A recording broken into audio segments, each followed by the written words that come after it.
성도 여러분, 안녕하세요.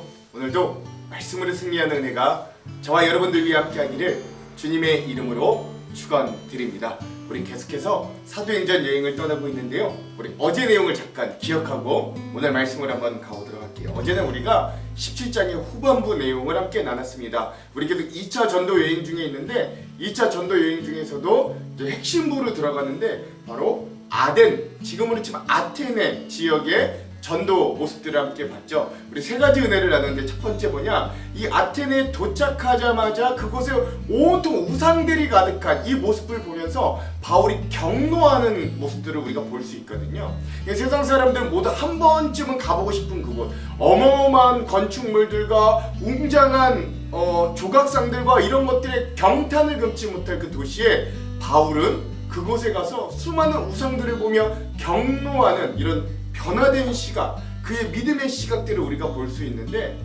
그리고 또한 그런 경노와 분노를 폭력적으로 이렇게 표출한 것이 아니라 오히려 더 복음에 집중하고 열정하는, 그래서 그런 동력으로 삼은 이 바울의 모습을 보며 우리도 우리의 믿음의 시각이 어떻게 되어 있는가, 우리의 삶을 우리는 어떤 시각으로 바라보고 있는가, 우리가 이것들을 함께 좀 나눴고요. 두 번째, 그 세상의 철학의 중심, 사상의 중심, 그래서 스토아파라든가 에피쿠로스 학파라든가 이런 그 당시 철학을 이끌어가던 두 학파들과 이 철학과 사상의 중심이라고 하는 아레오바고 그 언덕에서 외쳐지는 예수 그리스도에 대한 놀라운 복음이 선포되었다. 그것 자체만으로도 그리스 아테네에서 예수의 복음을 선포하는 게 굉장히 큰 의미였다 라고 하는 걸 좀 말할 수 있고요. 또 세 번째 의미는 뭐냐, 그가 이 바울이 그 온갖 철학들이 잡다한 그곳에서 뭘 외쳤냐, 하나님은 너희들이 스토아파에서 이야기하던 에피쿠로스 학파에서 이야기하던 그런 하나님이 아니시라, 하나님은 그 창조주 하나님이 우리의 진짜 하나님이신데 그분은 우리와 가까이 계시고 우리와 인격적으로 관계하시는, 우리와 함께 하시는 그분이다. 그분을 아들 예수 그리스도를 보내주셔서 그 예수 그리스도를 통해 우리가 만날 수 있도록 인도해 주셨다. 그분만이 진짜 하나님이고 그의 부활이 진짜 그가 메시아 되심을, 그리스도 되심을 나타내 주었다 라고 외치고 있는 거죠. 그러므로 그 가까이 계신 주님을 만나라 라고 하는 우리 그 메시지들도 우리가 함께 나누었다. 그래서 2000년 후에 오늘 우리도 여전히 아테네와 같은 비슷한 상황에 살고 있는데, 이 잡다한 사상들과 생각들과 온통 잡다한 것들 가득한 이 세상 속에서도 여전히 우리와 함께 계시고 여전히 우리에게 가까이 계시는 그 예수님을 우리도 만날 수 있어야 된다 라고 하는 메시지들을 우리가 함께 나누었습니다. 오늘은요, 이제 사도행전의 18번째 시간입니다. 오늘은 사도행전 18-1회 시간이고요. 오늘 땅끝까지 전해지는 복음 14번째 시간입니다. 분량은 오늘 사도행전 18장의 전반부인 1절에서부터 17절까지 함께 볼 거고요. 제목을 짓자면 사역자의 필요를 채우시는 은혜, 사역자들의 필요를 채우시는 하나님의 은혜에 대해서 오늘 우리가 좀 함께 나눠보도록 하겠습니다. 자, 그럼 오늘 내용과 주안점 들어가기 전에 두 가지 맥을 한번 짚어보고 갈게요. 먼저 첫 번째, 오늘 말씀해 보면 2차 전도 여행 중에 바울이 1년 6개월이나 머물 정도로 이 오늘 전도 사역을 할 고린도 지역이 왜 중요한 전도 지역인가, 2차 전도 여행 중에서는 가장 오래 머물렀거든요. 1년 6개월이나 머물렀는데 왜 이렇게 여기에 오래 머물렀는가, 그리고 왜 여긴 중요한가 한번 좀 잘 살펴봤으면 좋겠고요. 두 번째, 이 고린도 지역에서 하나님께서 바울의 전도팀에게 어떤 것들을 제공해 주셨는가도 한번 잘 살펴보면서 말씀을 좀 읽어보았으면 좋겠습니다. 자, 이런 두 가지 맥을 짚으면서 오늘 내용과 주안점을 한번 들어가 볼게요. 먼저 내용을 들어가 봅시다. 오늘 2차 전도 여행, 오늘 사도행전 18장의 전반부는 2차 전도 여행 중에서도 고린도 지역의 전도를 우리에게 보여주는데요. 먼저 바울 전도팀의 고린도 지역 전도 사역을 이렇게 증언합니다. 그 뒤에 바울은 아테네를 떠나서 고린도로 갔다. 거기서 그는 본토 태생인 아굴라라는 유대 사람을 만났다. 아굴라는 글라우디오 황제가 모든 유대 사람에게 로마를 떠나라는 칙령을 내렸기 때문에 얼마 전 그의 아내 브리스길라와 함께 이탈리아에서 온 사람이다. 바울은 그들을 찾아갔는데 생업이 서로 같으므로 바울은 그들 집에 묵으면서 함께 일하였다. 그들의 직업은 천막을 만드는 일이었다. 바울은 안식일마다 회당에서 토론을 벌이고 유대 사람과 그리스 사람을 설득하려 했다. 실라와 디모데가 마게도니아에서 내려온 뒤로는 바울은 오직 말씀을 전하는 일에만 힘을 쓰고 예수가 그리스도이심을 유대 사람들에게 밝혀 증언하였다. 그러나 유대 사람들이 반대하고 비방함으로 바울은 그의 옷에서 먼지를 털고서 그들에게 말하였다. 여러분이 멸망을 받으면 그것은 오로지 여러분의 책임이지 나의 잘못은 아닙니다. 이제 나는 이방 사람에게로 가겠습니다. 바울은 거기를 떠나서 디디오유스도라는 사람의 집으로 갔는데 그는 이방 사람으로 하나님을 공경하는 사람이고 그의 집은 바로 회당 옆에 있었다. 회당장인 그리스보는 그의 온 집안 식구와 함께 주님을 믿는 신자가 되었다. 그리고 고린도 사람 가운데서도 많은 사람이 바울의 말을 듣고서 믿고 세례를 받았다. 그런데 어느 날 밤에 환상 가운데 주님께서 바울에게 말씀하셨다. 무서워하지 말아라. 잠자코 있지 말고 끊임없이 말하여라. 내가 너와 함께 있으니 아무도 너에게 손을 대어 해하지 못할 것이다. 이 도시에는 나의 백성이 많다. 바울은 그들 가운데서 하나님의 말씀을 가르치면서 1년 6개월 동안 머물렀다 라고 하는 것입니다. 그래서 이 고린도 지방에서도 역시 뭐 방해도 있고 어려움도 있었지만 그럼에도 불구하고 또 안 받아들이는 사람이 있어. 바울이 안타깝게도 난 당신들에게 이 복음과 생명을 전했는데 당신이 받아들이지 않으면 당신들이 멸망을 당할 겁니다 라고 이야기까지 했지만, 그러나 거기에 뭐 유스도라고 하든가 또 회당장 그리스보라고 하든가 뭐 이런 사람들이 예수님을 믿고 세례를 받는 역사도 일어났고, 또 주님이 환상 중에 임하셔서 마치 여호수아, 이 모세가 떠난 여호수아에게 주셨던 말씀처럼 두려워하지 말고 담대하지. 그리고 내가 너에게 전하라고 하는 말을 끊임없이 전하여라 라고 하는 주님의 위로와 격려, 또 마게도냐에 있던 실라와 디모데가 합류하기도 하는, 또 그곳에서 생업이 같은 천막 만들 일이 같은 브리스길라와 아굴라 부부를 또 만나게 되는 이런 역사들이 우리 고린도 사역에 있었다라는 것도 여러분 기억했으면 좋겠습니다. 그 이후에 갈리오라는 사람이 유대인의 고소가 기각되는 일들도 일어났습니다. 그러나 갈리오가 아가야주 총독으로 있을 때에 유대 사람이 한패가 되어 바울에게 달려들어 그를 재판장으로 끌고 가서 이 사람은 법을 어기면서 하나님을 공경하라고 사람들을 선동하고 있습니다 하고 말하였다. 바울이 막 입을 열려고 할 때 갈리오가 유대 사람에게 말하였다. 유대 사람 여러분, 사건이 무슨 범죄나 악행에 관련된 일이면 내가 여러분의 송사를 들어주는 것이 마땅할 것이요, 그러나 문제가 언어와 명칭과 여러분의 율법에 관한 것이면 여러분이 스스로 알아서 처리하시오. 나는 이런 일에 재판관이 되고 싶지 않소.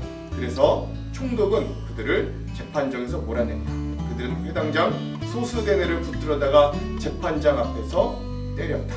그러나 갈리오는 이 일에 조금도 참견하지 않았다 라고 하는 거죠. 즉, 이 지역에도 로마의 이 총독이 있었을 거 아니에요. 이 총독에게 이 유대인들이 이 바울과 그리스도인들을 데려가서 고소하는데 이 사람은 야, 그건 너무 종교적인 일이고 우리 법에는 저촉된 일 아니니까 니네끼리 알아서 해 라고 이야기했다는 거죠. 그리고 그 지역에 회당장이었던 사람이 아까 그리스보가 예수님을 믿었다고 했잖아요. 그러니까 그를 데리고 와서 그를 구타하고 때리는 일들이 일어나는 이 유대인들의 악랄함들도 오늘 말씀에 볼 수 있다 라고 하는 것입니다. 자, 오늘 이렇게 우리가 사도행전 18장의 전반부를 함께 보았고 더 깊은 의미들은 주안점에서 함께 살펴보도록 하겠습니다. 자, 여러분, 오늘 이 부분 우리 사도행전 18장의 전반부의 핵심 구절을 한번 살펴볼게요. 9절에서 10절입니다.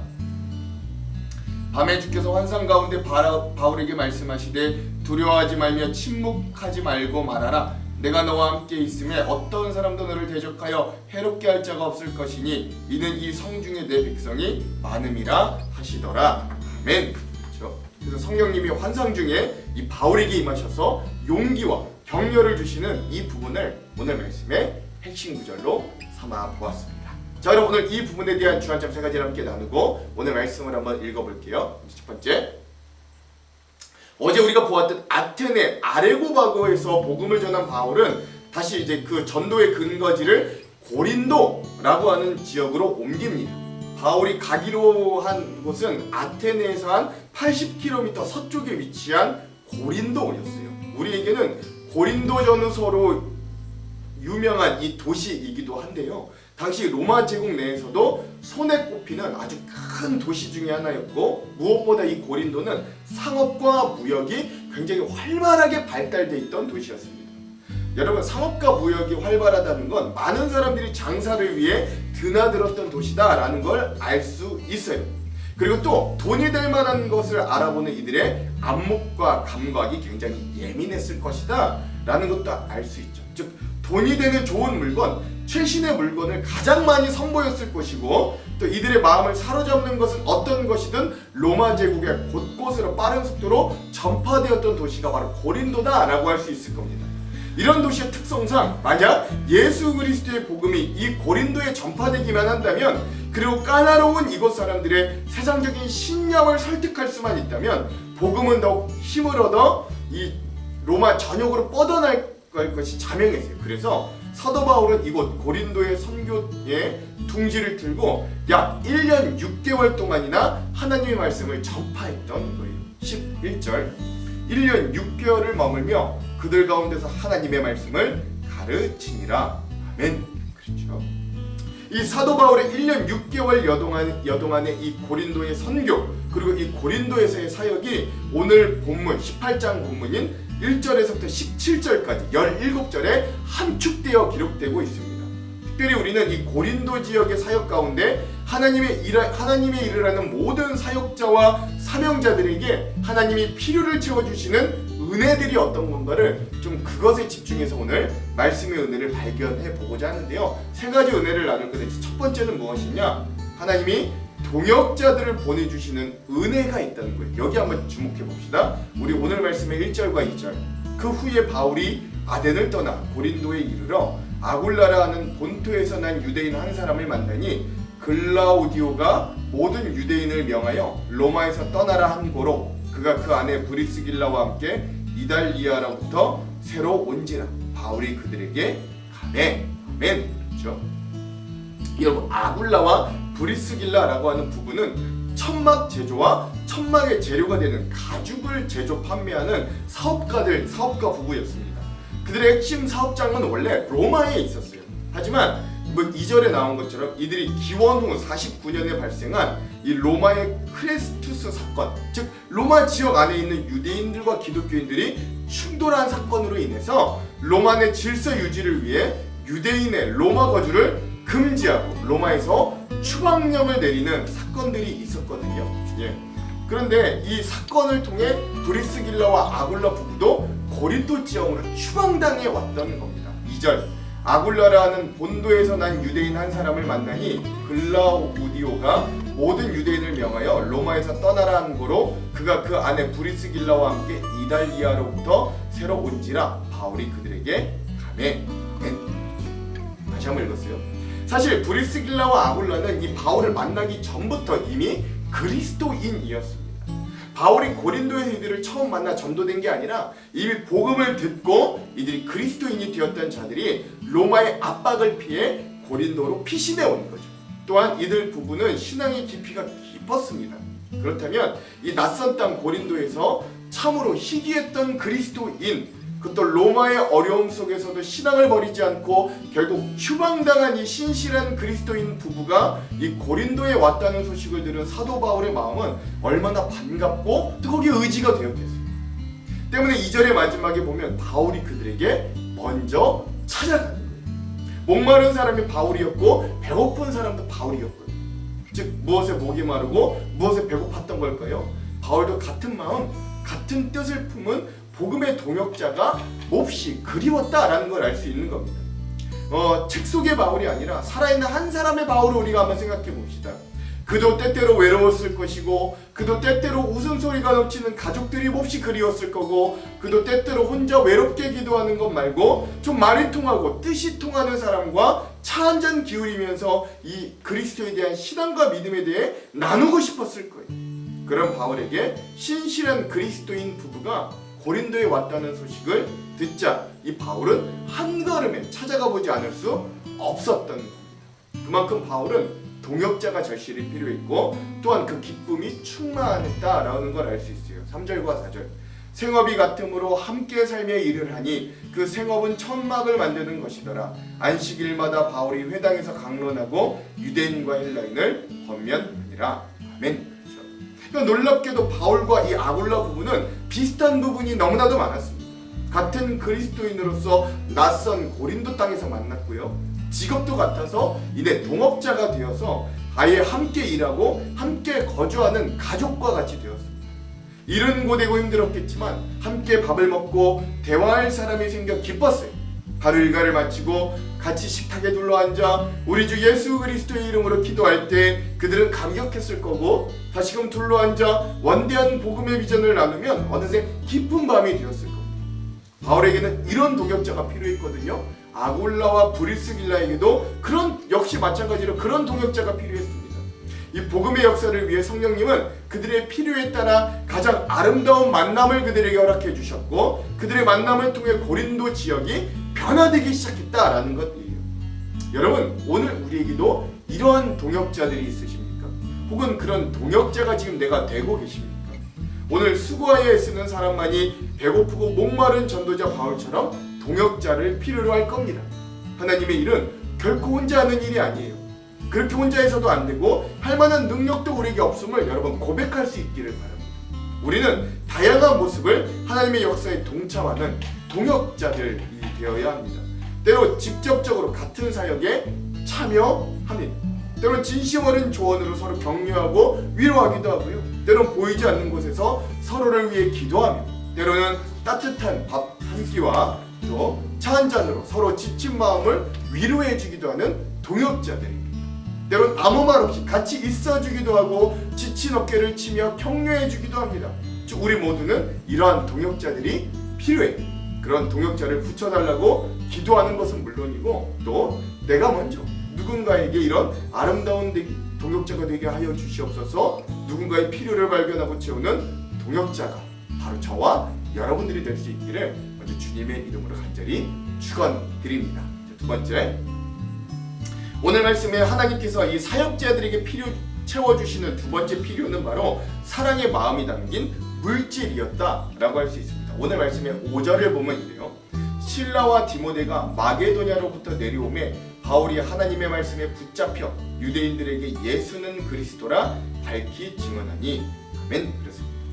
이 브리스길라와 아굴라 부부라는 동역자를 만난 것은 바울에게 참으로 감사한 일이었습니다. 하지만 바울은 오랜 시간 동고동락했던 또 다른 동역자들인 실라와 디모데를 고린도 지방에서 기다리고 있었어요. 여러분, 우리 앞서 보았던 사도행전 17장 14절과 15절에 보면 당시 디모데는 데살로니가에 있었고 실라는 베레아에 머물러 서로 이제 세웠던 교회들의 사역을 하고 있었습니다. 그런 실라와 디모데를 바울이 호출했고 고린도로 머지않아 이곳 고린도에 그들이 도착했다는 거예요. 그런데 여러분 5절 읽었던 5절의 하반절에 주목해보면 실라와 디모데가 내려왔을 때 바울이 드디어 하나님의 말씀에 붙잡혀 유대인들에게 예수는 그리스도임을 증언할 수 있다라고 말을 합니다. 여러분, 여기서 말씀에 붙잡혀 라고 하는 표현이 중요한데요, 말씀이 바울을 포로로 사로잡아 원하는 대로 움직이고 있는 상태를 이야기하는 것입니다. 즉 여러분, 실라와 디모데가 이 고린도로 온 이후에 비로소 전적으로 복음 전파에 그 바울이 헌신할 수 있었다라고 하는 뜻이 바로 이 말씀에 붙잡혀라고 하는 뜻이에요. 근데 여러분 생각해 보십시오. 그렇다면 이 실라와 디모데가 오기 전에는 바울이 말씀에 사로잡히지 않았다라는 걸 의미하는 걸까요?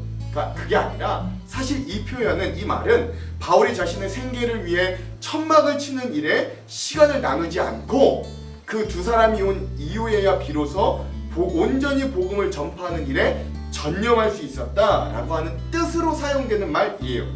이 말의 배경이 되는 게 바로 데살로니가전서 3장 7절에서 8절인데요. 한번 읽어볼게요. 이러므로 형제들아, 우리가 모든 궁핍과 환난 가운데서 너희 믿음으로 말미암아 너희에게 위로를 받았노라. 그러므로 너희가 주 안에 굳게 선즉 우리가 이제는 살리라. 아멘. 디모데는 데살로니가 교인들로부터 그들의 믿음과 사랑의 기쁜 소식, 즉 이 헌금을요 바울에게 전달합니다. 바울에게 그 소식은 큰 위로가 되었고 8절에 보면 야 이제야 우리가 살겠다라고 이야기하는 거예요. 이제야 비로소 살맛이 난다라고 하는 뜻이죠. 반대로 말하면 지금까지는 좀 힘들었다, 죽을 맛이었다라고 하는 의미입니다. 특히 7절에 보면 궁핍 가운데서도 위로를 얻었다는 말을 생각해 보면 바울은 쉬지 않고 노동을 해야만 겨우 의식주를 해결할 수 있는 매우 궁색한 상황이었고 이것은 전도자 바울에게 매우 큰 고민거리였던 것 같아요. 일하기 싫어 그랬다기보다는 지금 이 상황에서 그가 사역에 전념하지 않으면 이 고린도 지역을 복음화하는 기회를 놓치거나 그렇게 전념을 해도 모자라는 상황에 자신의 어떤 먹고 사는 일에 모든 시간을 허비할 수밖에 없는 그 상황이 너무 답답스러웠던 것이에요. 때문에 이 자기에게 이 데살로니가 교회에서의 헌금을 들고 온 이 생활비가 전달되고 데살로니가 교회 성도들의 믿음이 성장할 동역자인 실러와 디모데가 도착하게 되자 이제 바울은 그 자기에게 전달된 물질에 위로와 힘을 얻고서 하나님의 말씀에 붙잡혀 열정적으로 사역에 임하게 되었다라는 걸 알 수 있습니다. 그러므로 하나님의 일을 하는 모든 일꾼들에게는 이렇게 사랑으로 전해지는 재정적인 지원도 매우 중요한 것임을 우리가 좀 부인할 수는 없는 겁니다. 제가 드리는 말은 목회자 사업이 올려달라 이런 말이 아니에요. 여러분 교회에서 일어나는 모든 사역의 현장 일하는 모든 사람들이 알게 모르게 이런 재정, 돈 때문에 근심하고 고민하고 있다는 걸 알고 이 문제를 좀 더 진지하게 생각해보자 라고 말씀드리는 겁니다. 그것이 교회 공동체라고 할지라도 여러분 사람이 모이면 먹어야 하고 나눠야 하는데 여러분 그 돈들이 어디서 나오겠어요? 방법은 한 가지입니다. 서로 돕고 협력하는 거예요. 일하는 사람이 일을 잘할 수 있도록 그들의 염려와 걱정을 헤아리고 그 문제를 잘 해결될 수 있도록 서로 기도하는 것, 따뜻한 말을 건네는 것, 그리고 오늘 본문과 같이 서로 사랑의 마음을 담아 서로 격려하고 물질로 지원하는 건 큰 힘이 되고 위로가 될 수 있다라고 하는 거죠. 여러분 제가 친하게 교제하는 한 목사님이 계시는데요. 그 목사님께서 30대 후반의 젊은 나이에 지금은 이제 40대 중반입니다만 몇 해 전 이 젊은 나이에 충남 보령에 있는 아주 시골 마을로 부임을 하게 되었습니다. 젊은 나이지만 주님이 부르는 곳은 어디든 가리라 다짐하며 누구도 쉽게 결정할 수 없었던 그 엄청난 일들을 결단하게 된 거죠. 제가 그 교회를 찾아가 보니까 충남 보령 시내에서도 40분을 더 들어가야 나오는 그야말로 시골 중의 시골이었어요. 그렇게 시골에 가서 열심히 목사님이 목회를 하셨어요. 얼마 안 되는 이 온 마을을 돌아다니며 신방하시고 전도하시고 또 시골 교회다 보니까 교회가 수리할 것도 많아서 매일매일 거의 직접 팔을 걷어붙이고 교회를 수리하기도 하면서 지내던 어느 날이었다고 합니다. 무더운 여름날이었는데 그날따라 그분도 자녀가 3명인데 그중에 둘째 딸이 그렇게 아이스크림이 먹고 싶다고 보채었다는 거예요. 그래서 딸이 아이스크림을 먹고 싶다고 하니까 아빠 된 목사님이 그 딸을 위해 아이스크림을 좀 사주려고 했는데 그 동네를 보니까 작은 구멍가게 하나가 없다는 거예요. 그래서 차를 타고 30분을 나가야 시내에 있는 대형마트에 가서 비로소 아이스크림을 사줄 수 있었다고 합니다. 그런데 그렇게 차를 타고 30분을 나가서 아이스크림 하나를 사 먹을 수 있는 본인 그리고 그 가족들의 처지가 갑자기 그렇게 처량하게 느껴지더라고요. 야 아이스크림 하나 우리 먹기 참 힘든데 살고 있구나. 그래서 막 눈물이 나는 걸 겨우 참고 그렇게 집으로 돌아왔다고 합니다. 그리고 다음날 새벽 마음을 붙잡고 하나님 나를 이 시골에 보내신 이유가 있겠지요. 이 아이스크림 하나 쉽게 구할 수 없는 곳이지만 그도 내 성심을 다해 목표하겠다고 기도를 하고 나왔는데 그분의 사택 앞에 큰 박스 하나가 도착해 있더라고요. 이게 뭔가 하고 그 택배상자를 열어보니까 놀랍게도 그게 아이스박스였고 그 안에 아이스크림들이 종류별로 한가득 들어있다라고 합니다.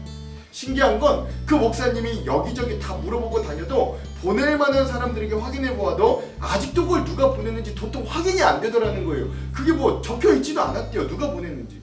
그럼에도 목사님이 그 아이스크림 박스를 통해 너무나도 큰 힘을 얻고 용기를 얻어 다시 열심히 목회를 하게 되었다라고 고백하는 간증을 듣게 되었습니다. 하나님은요 이렇게 여러 가지 방법과 주님을 섬기는 또 다른 공동체들을 통하여 서로 사역의 필요를 채우게 하십니다. 이런 채우시는 주님의 은혜를 기억하며 지금은 이 바울의 표현대로 지금은 죽을 맛이어도 지금은 궁핍과 환난 중에 있다 할지라도 곧 우리가 기대하지도 못할 일들로 우리를 채우시며 위로하실 하나님의 풍족한 은혜를 기대하는 놀라운 믿음이 또한 오늘 우리에게도 있기를 또 간절히 소망해 봅니다. 자, 마지막 오늘 세 번째, 오늘 사역자에게 주신 하나님의 세 번째 은혜는 바로 하나님의 함께 하심을 알게 하신다라는 거예요. 동역자의 위로와 재정적인 지원으로 마음의 고민을 덜었던 사도 바울은 이제 열정적으로 복음을 전합니다. 근데 그 결과 고린도 지역의 유대인들과의 갈등이 심해지는 거죠. 이거 어딜 가나 패턴이잖아요. 그 과정에서 회당장 그리스보와 그 집안이 예수님을 영접하게 되자 유대인들과의 갈등이 더욱더 크게 나라게 됩니다. 그래서 나중에 보면 막 폭력을 행사하고 그러잖아요, 유대인들이. 근데 담대한 바울이지만 그 역시 사람인지라 두렵고 떨렸을 거예요. 그리고 그날 밤 환상 가운데 바울에게 성령님은 이렇게 격려합니다. 오늘 9절에서 10절. 밤에 주께서 환상 가운데 바울에게 말씀하시되 두려워하지 말며 침묵하지 말고 말하라. 내가 너와 함께 있음에 어떤 사람도 너를 대적하여 해롭게 할 자가 없을 것이니 이는 이 성중에 내 백성이 많음이라 하시더라. 아멘. 사역자에게는 늘 하나님의 함께하심에 대한 확신과 지지가 필요합니다. 이게 없으면 사역은 힘을 발휘하지 못하고 또 무너지게 돼 있어요. 또 하나님의 일이 아니라 사람의 일로 그게 전락하기가 쉽습니다. 하나님이 함께하신다는 인식이 없으면, 하나님이 함께하심에 대한 확신과 지지가 있을 때 우리가 하는 모든 사역들이 힘을 받게 되는 거죠. 더욱이 사도 바울이 임한 이 말씀은 마치 가나안 정복을 앞둔 여호수아에게 하나님이 주신 말씀을 우리에게 상기시키기도 하는 거예요. 한 번도 밟아보지 않은 땅, 강력한 원주민들이 거하는 그 가나안 땅에 약속을 믿고 들어가기만 한다는 건 굉장히 두려운 일이기도 합니다. 그때 하나님은 여호수아에게 두려워하지 말라, 내가 너와 함께함이라 라고는 임마누엘의 약속을 해주시는 거거든요. 결국 가나안이 하나님 앞에 정복되었던 것처럼 이 유럽, 이 그리스 헬라의 중심부였던 고린도도 바울이 증거하는 복음을 통해 예수 그리스도 아래 정복될 겁니다. 그러므로 우리는 우리가 하는 사역 가운데 하나님의 기뻐하시는 뜻이 있음을 발견하기 위해 애쓸 수 있어요.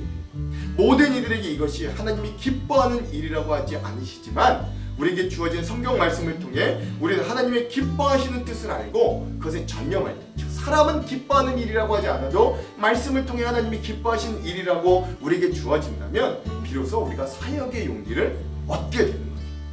이렇게 하나님의 동행과 지지가 사역자들에게 제공되었던 세 번째 일입니다. 한 가지 예화를 좀 나누려고 하는데요. 이 100주년 교회의 원로 목사님이 되신, 지금 원로 목사님이신 이재철 목사님께서 자신의 간증을 나누셨던 이야기입니다. 이 이재철 목사님께서 전도사 시절에 자기에게 주어진 목회가 너무 힘들어서 이제 더 이상 목회를 그만해야 되겠다라고 생각했던 시기가 있다고 합니다. 자신이 생각하기에도 자신은 목회자로서 너무 부족하고 능력도 없다고 생각되었기 때문에 그렇게 생각하며 지내던 어느 날 자신의 생일이 되었습니다.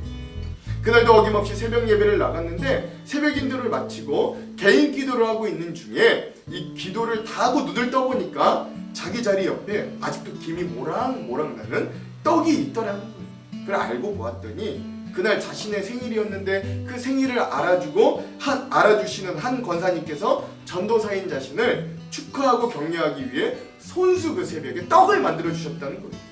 그런데 이 이재철 목사님께서 그 새벽 예배 기도 끝나고 그 떡을 본 순간 그게 마치 권사님이 아니라 하나님께서 자기를 위로해 주는 것처럼 여겨지더라는 겁니다. 아니 건 분명히 하나님의 위로였다고 말씀하십니다. 그래서 김이 모락모락 나는 그 떡에 담긴 권사님의 마음, 그리고 그 권사님을 통해 주시는 하나님의 격려와 위로 덕분에 자기가 목회를 포기하지 않고 여기까지 올 수 있었노라 고백하는 장면을 기억해요. 즉 하나님은 이렇게 우리에게 채우시고 함께 하심으로 우리를 다시금 일으켜 주시는 분이라는 거죠. 사랑하는 성도 여러분, 오늘 본문의 말씀은 유난히 전도자 사도 바울의 내면적인 연약함과 흔들림에 대해 직관적으로 드러내줍니다. 우리는 이런 내용을 통해 복음 전파에 필요한 것들을 좀 생각해 볼 수 있는 거죠. 즉 이런 사역자들에게 마음을 나눌 동역자가 필요했고요. 또 그들도 최소한의 생활을 할 수 있는 사역을 유지할 수 있는 물질이 필요했고요. 또 사역에 대한 하나님의 인정과 세속 권력의 속성을 아는 지혜도 필요했어요. 그 사랑하는 성도 여러분, 그래서 오늘날 우리도 우리 사역에 필요한 것들을 좀 묵상하면서 서로가 서로에게 동역자가 되어주고 서로를 사랑으로 후원하고 늘 기도하며 사역의 의미를 되새기면서 세상을 지혜롭게 활용할 수 있는 하나님의 사역자들이 다 되시기를, 그런 하나님의 필요를 채워주시는 은혜가 우리에게 가득하기를 주님의 이름으로 축원드립니다. 기도할게요. 하나님, 오늘 고린도 지역의 사역을 통해 하나님께서 주를 위해 헌신하는 사역자들에게 얼마나 많은 것들로 채워주시는가를 바라봅니다. 동역자를 보내주시고 필요한 물질들을 채워주시고 하나님이 그들과 함께 하심을 알려주셔서 격려하고 위로하여 주시는 하나님의 놀라운 채워주심을 오늘 우리가 말씀을 통해 확인합니다. 하나님, 오늘도 우리가 그렇게 이 믿음으로 살아가는 이 땅에 하나님의 나라를 세워가는 사람들로 서로가 서로에게 동역자가 되게 하시고 필요한 물질들을 보내어주시고 또 하나님이 우리와 함께하여 주심을 굳게 알게 하여 주셔서 넘어지거나 좌절하지 않도록 우리의 마음과 생각도 지켜주시기를 간절히 소망합니다. 오늘 말씀 여행을 통해 그렇게 채워주신 하나님을 발견하고 만날 수 있도록 인도하여 주시옵소서. 그렇게 하실 주님을 기대하며 예수님 이름으로 기도합니다. 아멘. 그럼 사랑하는 성도 여러분, 오늘 하루도 말씀으로 승리하십시오. 사랑하고 축복합니다. 화이팅!